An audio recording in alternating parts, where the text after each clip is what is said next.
Hi, I'm Anne-Marie. Thank you so much for pre-ordering my book, Pure Soap Making.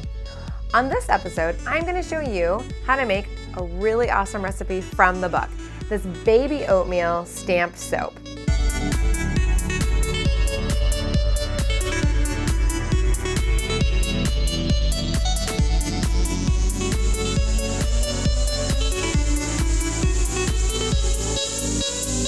This gentle recipe is ideal for baby skin or for sensitive skin types. A combination of olive oil, shea butter, and castor oil create a creamy lather. Colloidal oatmeal and bentonite clay are added to give a nice slip on the skin and for their skin calming properties. The soaps are then stamped with a stamp that is a little cute stork stamp, making these ideal to give as gifts or to sell. The majority of this recipe is comprised of olive oil pomace. Pomace oil is made by extracting the last little bits of oil and fat from the paste left over from pressing the extra virgin olive oil. Olive oil pomace has all the gentle properties of regular olive oil, but produces a more firm bar of soap. To give my oil extra soothing properties, I'm infusing the oil with Egyptian chamomile. The use of chamomile in skincare has been traced all the way back to ancient times. It smells so good, including ancient Egypt, Greece, and Rome. Today, chamomile is still ingested and applied to skin for its anti-inflammatory properties. Now, if you've never made cold process soap before, stop right now and watch the first 4 free videos on cold process soap making on Soap Queen TV. Or read the first chapter of the soap crafting book or the first several chapters of the Pure and Natural Soap Making book. It's important to learn how to use lye safely and get a few basic recipes under your belt before you attempt this soap, which involves an intermediate technique.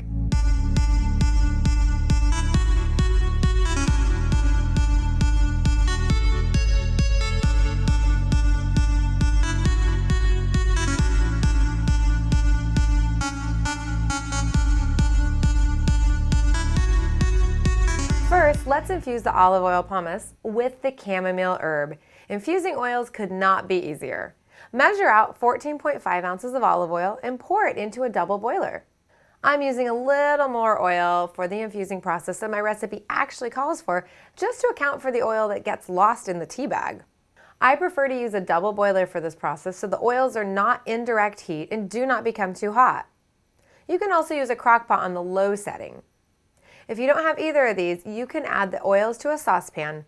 Just make sure to keep your eyes really closely on it so it doesn't become too hot and burn. Never leave any oil unattended when it's on the stove. Measure out 2 tablespoons of the Egyptian chamomile herb and place it in a sealable tea bag. Seal the sealable tea bag with an iron. Place the bag of herbs into the oil and steep the oil with the tea bag over medium heat for 2 hours.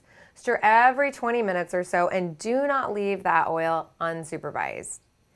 Finally, turn off the heat and remove the tea bag. Now, let's prep the other ingredients. Disperse 2 teaspoons of bentonite clay in 4 tablespoons of distilled water. The bentonite clay gives these bars a wonderfully smooth feeling on the skin. It's important to disperse the clay in water rather than oil because clay is super absorbent, and the additional water helps prevent the clay from drying out the soap.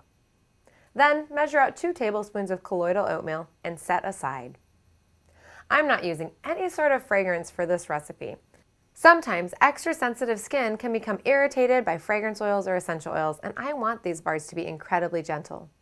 If you'd like, you can certainly add a fragrance or essential oil of your preference. In particular, I would recommend a lavender essential oil or a chamomile essential oil for their calming properties.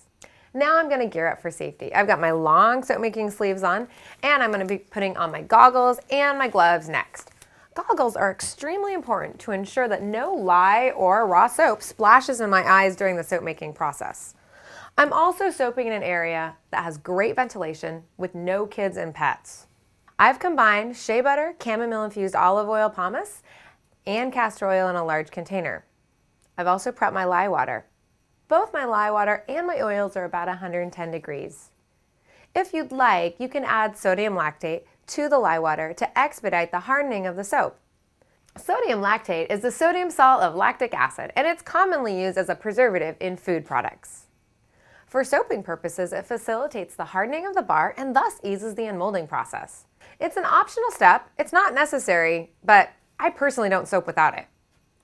The usage rate is 1 teaspoon of sodium lactate per pound of oils in your recipe, so we're adding 1 teaspoon of sodium lactate. Carefully mix the lye water and the oils together by pouring the lye water mixture down the shaft of the stick blender. I do this because it helps prevent air bubbles. You really want to get those air bubbles to the surface before you start mixing so your batter is nice and smooth. Alternate pulsing the stick blender and using the stick blender to stir the mixture. Continue stick blending and stirring until the soap reaches a thin trace. Trace refers to the point in soap making when the lye water and the oils have emulsified. Once the soap has reached thin trace, it will continue to thicken over time. Now add all the bentonite clay mixture and the colloidal oatmeal. Try to trap the additives under the stick blender and stick blend until fully combined. Carefully pour the batter into the mold, filling each cavity. Tap the mold on the counter to help level out the batter and get rid of air bubbles. Your final step is to spray the soap with 99% isopropyl alcohol to prevent soda ash from forming on top. Allow the soap to harden in the mold for about 3 to 4 days. Because this recipe contains so much olive oil, these soaps may require a little bit more time in the mold. If you try to remove the soap from the mold and it doesn't release easily, give the soap another day in the mold. It can be sort of hard to wait, but you don't want to accidentally ruin or rip your soap. Here's some soap I made last week, and it's ready to unmold. Let's see what it looks like. Gently pull away from the sides and then push from the bottom to release the soap. Oh my goodness, I love how creamy these soaps look. Place a stamp on the small end of the soap and use a mallet, or in this case, I'm using a whisk. Tap firmly in the middle. And then pull the stamp off. And voila! Oh my goodness, how cute is this little stork stamp? It would be perfect for baby showers. For more tips and tricks on how to stamp your soap, watch the How to Stamp Soap video on Soap Queen TV. Allow these soaps to cure for at least 4 to 6 weeks, and then you're ready to use them, sell them, or give them away. Thanks so much for joining me on this episode of Soap Queen TV. See you next time. Happy soaping!